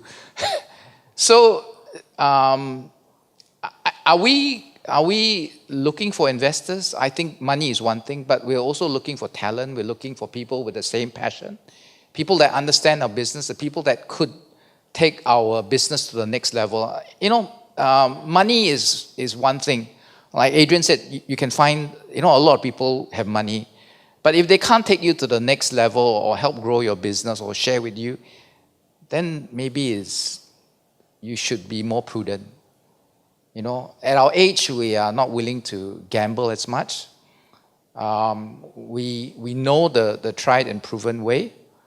I guess if we needed money, we can, go to the bank and, get a loan or something. But it's something that we have not thought about consciously, and we also don't know how to do it. That's the issue. Really, to be honest, I don't know how to raise Series A or B or what have you, or get seed funding. I really don't know what to do. And then if I get the money, then what will they ask of me? I mean, right now, if things goes wrong, I just tell my wife, or my wife tell me, if something went wrong, we settle it on the spot. Yeah, imagine, I left the corporate world where forecasting, weekly sales report, going to the US, I've given all this up. I sleep a lot better. Seriously, I sleep a lot better. And I drink a lot more coffee now than I have ever done. And I can still sleep. Because actually coffee makes me younger, I feel. Okay, so I hope I answered the question. I really don't know how to do it. That's the truth. Well, for sure, I know that Richard is not so financially tight, because I recall in your last slide you say coffee is on us. The only problem is I'm still waiting for my coffee. Okay. Yeah. Good. So we have a very good questions asking about what are the challenges that you face. Really very practical questions as well about how about the finance, how are you going to raise capital, which is an issue that most want to start a business face. Yep. And we'll also be happy to take any other question that anyone may have. Yeah, maybe the lady over there. Yeah. Hi, I'm Belle. So I just have a question for Adrian, and it's about passion. So you were saying that you had this idea when you were younger, right? So I'm just curious, right? So many years have passed already. So do you know that you're going to set up this company? Or were you just always passionate about this thing? Or you just happened to find the opportunity when you were in school? Mm-hmm. Yeah. So it's a very good question that Adrian started this business. Is it that something that is with him since young, that he wanted to find a solution to this problem? Or is it just an opportunity that knocked at your door? Sorry, thanks a lot for your question, but quantify first. I didn't have the foresight, so when I was young, I didn't know I want to do this. So it wasn't a passion driven when I was young. It's just that when I was young, I went through this problem myself as an asthmatic. I was asthmatic when I was really, really young. So one thing that happens that hits me very hard, right? When I was 20 years old, I wanted to be a pilot. So again, I never wanted to start this company. I wanted to be a pilot, right? I went through the interview, very happy, think that one day I'm going to wear a cap, maybe become an SIA pilot or something, and then fly around, see the world, and have fun. And then I went for this medical history submission, and then they saw that I have asthma. And they say, well, you have a history in asthma, but it's okay. Why not you go for a test in the hospital to see whether is it still positive? I was very confident. Last attack, 10 years old, go hospital, confirm nothing one. So I went to the hospital, I went through this thing called Micatrolin test, which is some gas that they put into your throat to see whether you still react to the gas. And it tested positive. I got Heiku. So what happened next is that I couldn't be a pilot.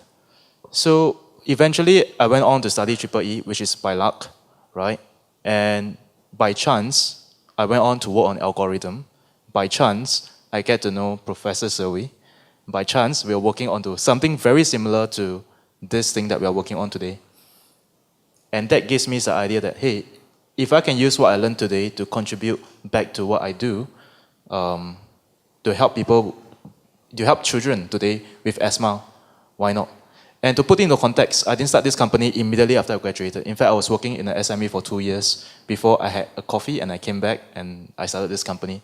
So just 2 takes away, right? First one is that it's sometimes about luck, right? And the second one is coffee does bond people. So now Adrian is on another flight path. Yeah. Thank you for the question. Just now there was a show of hand there, right? For this lady? Yeah. I think the mic is coming. I can hear you, but I wanted the audience to benefit from your question. Sure. Thanks again for sharing your inspiring story. Fellow student from the current MSc TIP. Question on market sizing and targeting.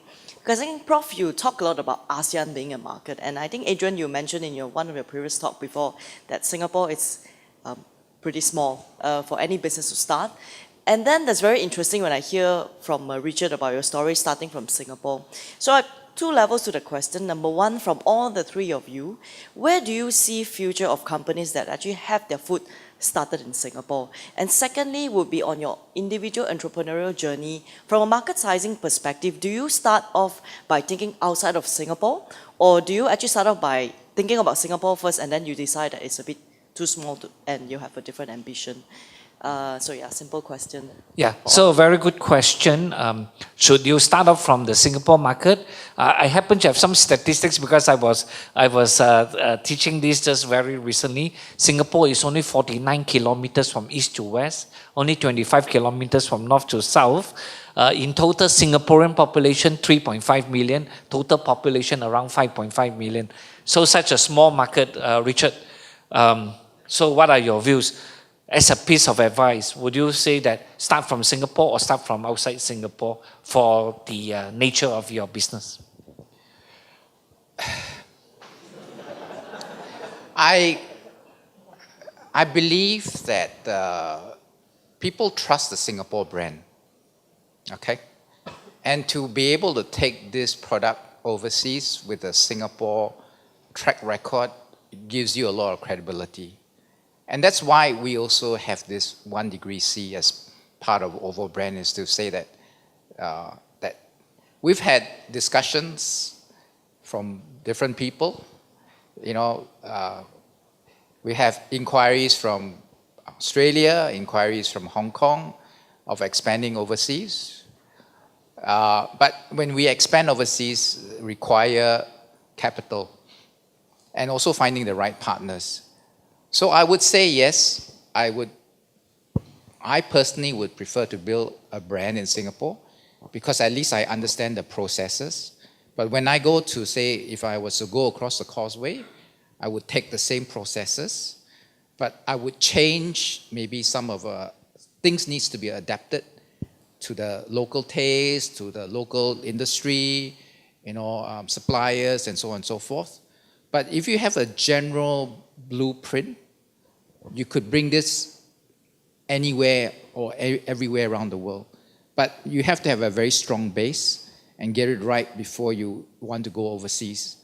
I mean, maybe I'm not as ambitious. If I was working for my previous company, yes, I would say yes, we would be targeting, you know, today Singapore, 3 months, you know, I'll build in Thailand or Australia or China or what have you. But, you know, I'm using this MOM thing, so it's a little bit difficult.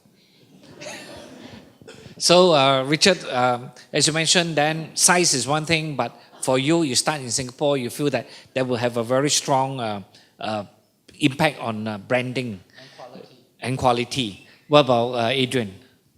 Yeah, your views. Should you start from Singapore if you are in your business? I will answer this from a very top-down views about what is so good about Singapore. Then I just share a little bit of my opinion. So for most of you, if you didn't know, is that Singapore does has a very good support for startup ecosystem over here. If you wanted to start from zero to something, right, and if you haven't been an entrepreneur before, you haven't registered in Accra to be an owner of certain companies, you can always seek out grant from government to support your business to get you started. I mean, of course, there are some things that you cannot do. For example, if you want to open a massage center, or if you want to come out with a pub, these are two areas that you cannot take money from government. But for other areas, you can try. The second thing is that there's also a bigger sum of grants that you can take if you wanted to go into something that is high-tech. So I think that is why you see a lot of drugs companies in Singapore trying to do drugs. Sorry, drugs is not my field. The one is too difficult for me. But I'm just saying that this is a very good ecosystem that you have. And that is why typically, the third one is this. If you are a Singaporean or if you have been in Singapore for quite some time, you would realize that the infrastructure that we have in Singapore as compared to the region around here is better. And if you wanted to employ an engineer in Singapore, for example, as an owner, the starting pay is about 30 to 40,000 Sing a year. But if you were to go to US, a very entry-level software engineer will set you back about $120,000 USD in Silicon Valley. So these are some of the advantages that we see in Singapore.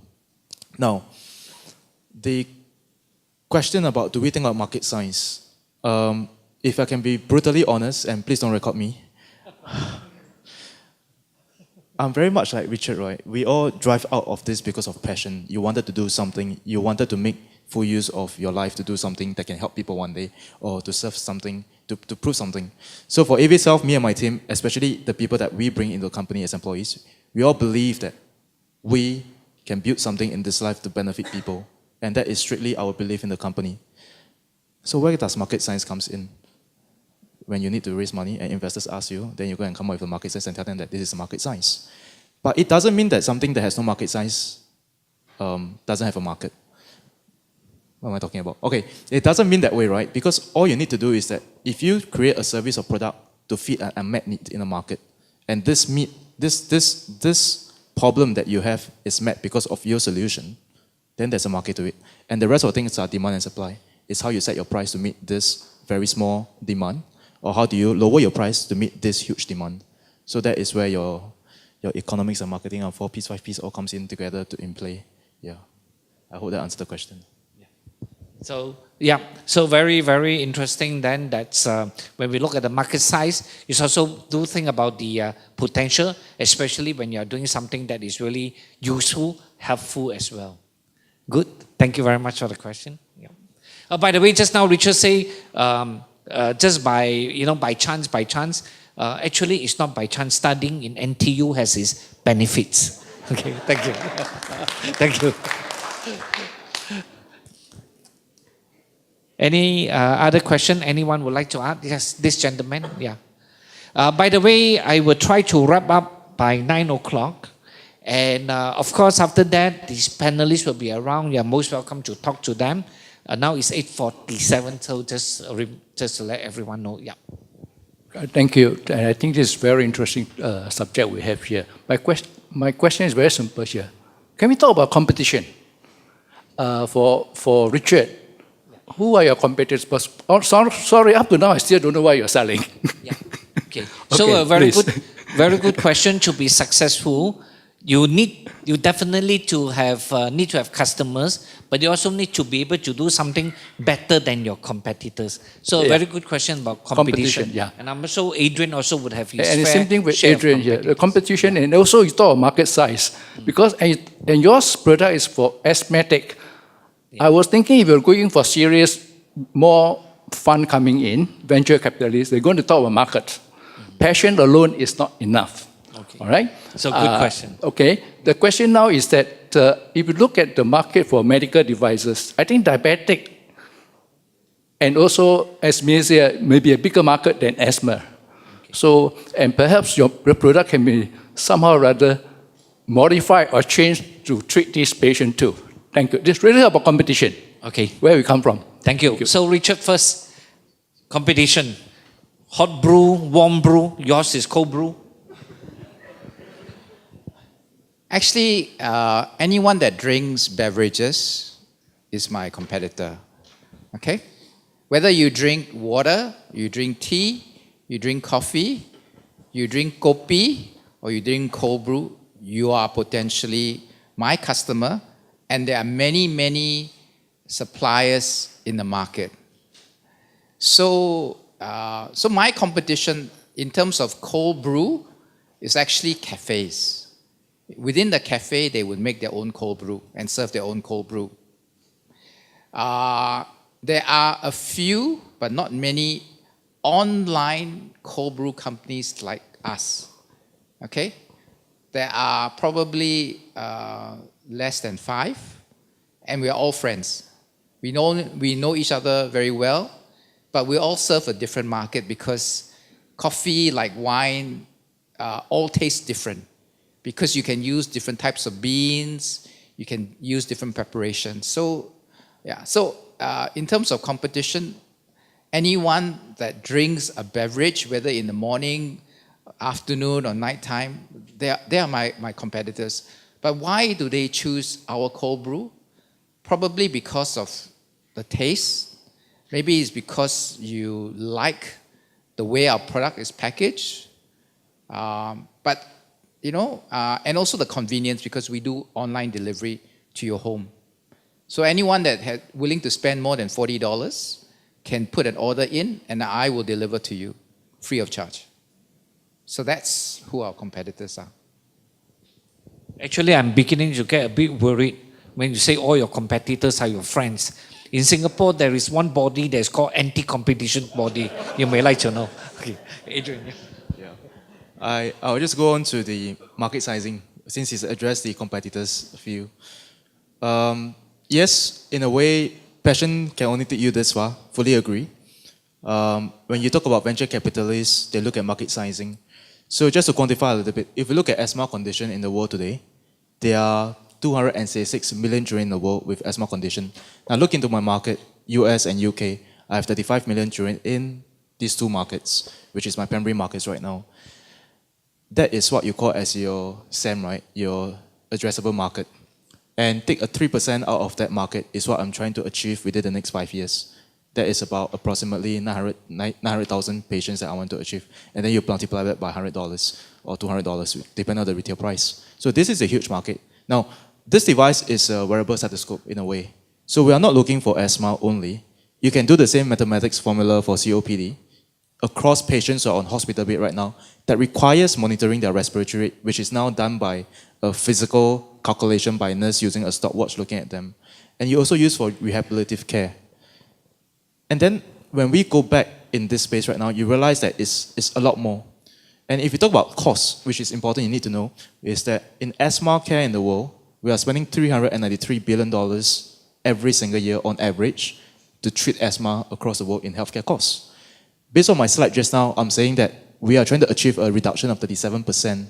If you work that out, this is about $145 billion that you can save for the world.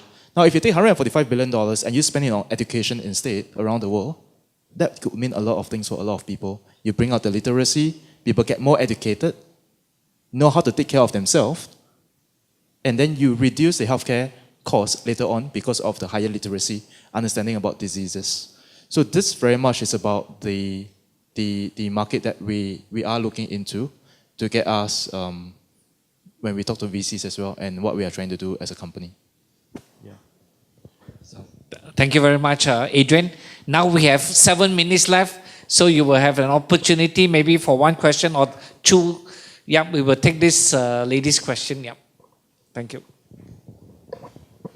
Hello, I'm Lily. I'm the current MBA student.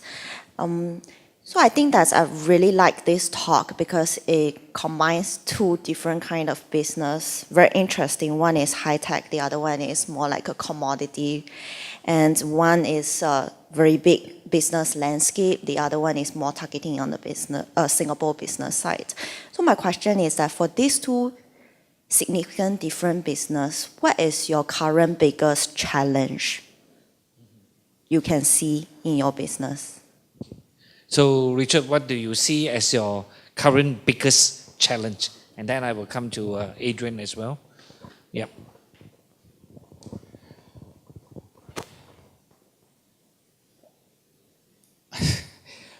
Biggest challenge right now for me is how to grow in a scalable way without breaking our backs, without having to inject a lot of new funds into the business. So I think right now, our growth has like double year on year. So we're pretty happy with our growth. But there will come a point in time when we will need to, look at things like automation, opening up like a factory kind of thing. So that scares me because that, is talking a lot of money.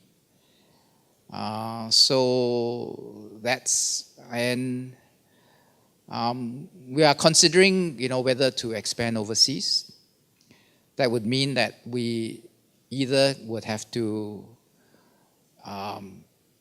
have either myself or probably me because I don't think my wife would move to another country and to start the business. So yeah, so those are the probably few things that probably are the challenges ahead of me. But I'm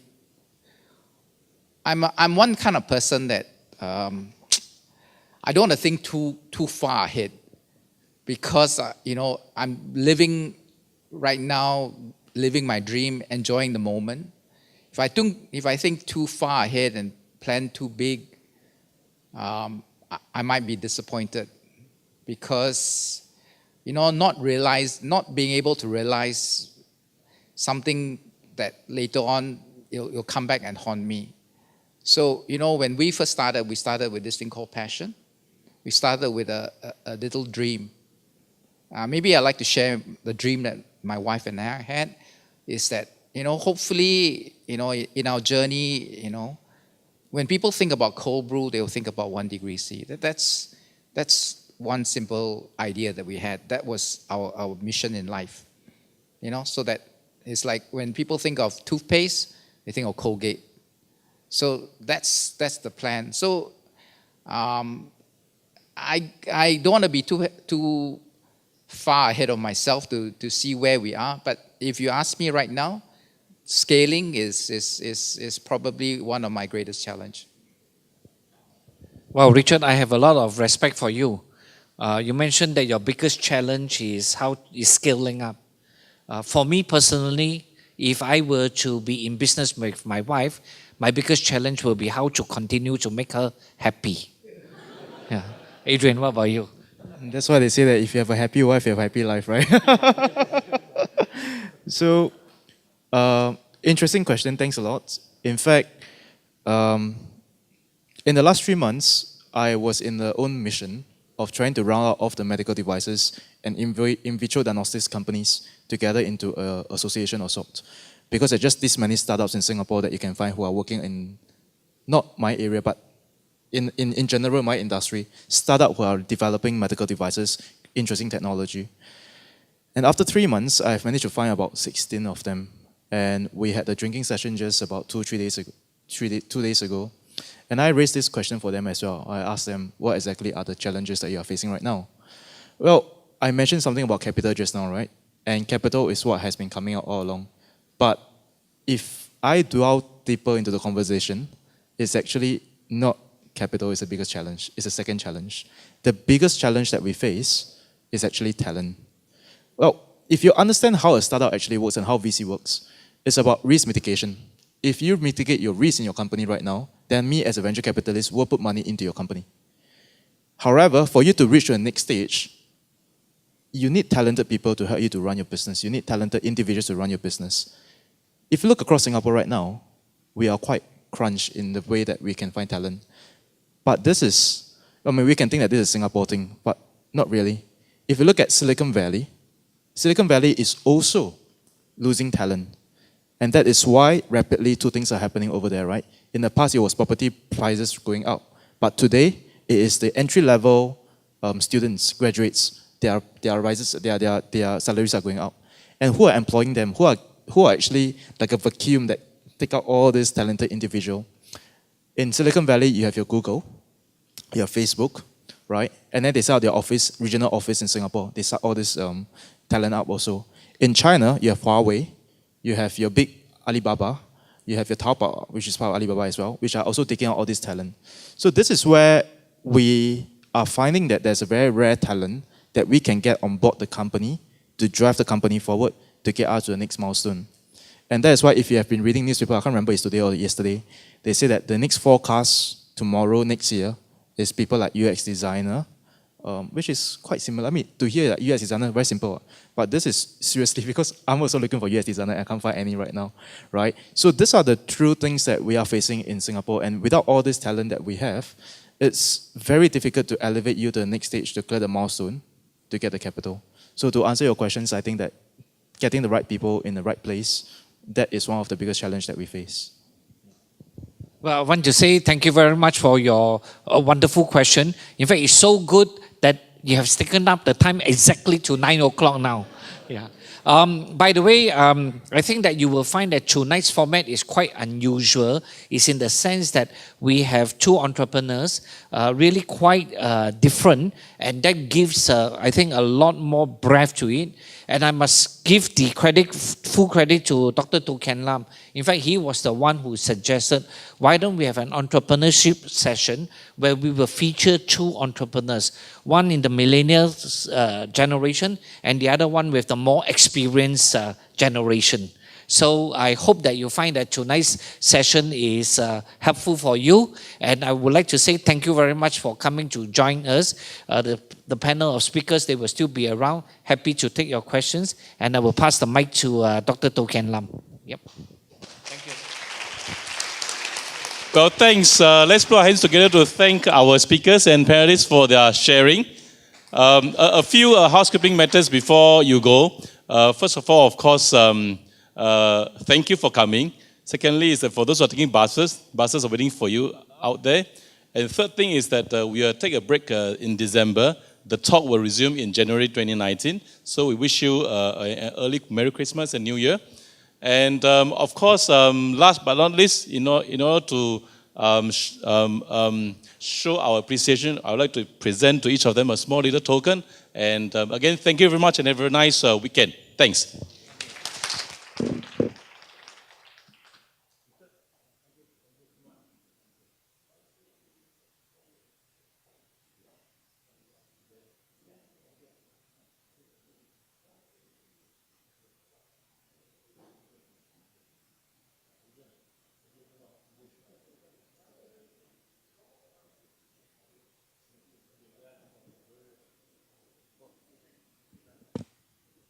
If you have anything to interact with the panelists, please come forward if you want to.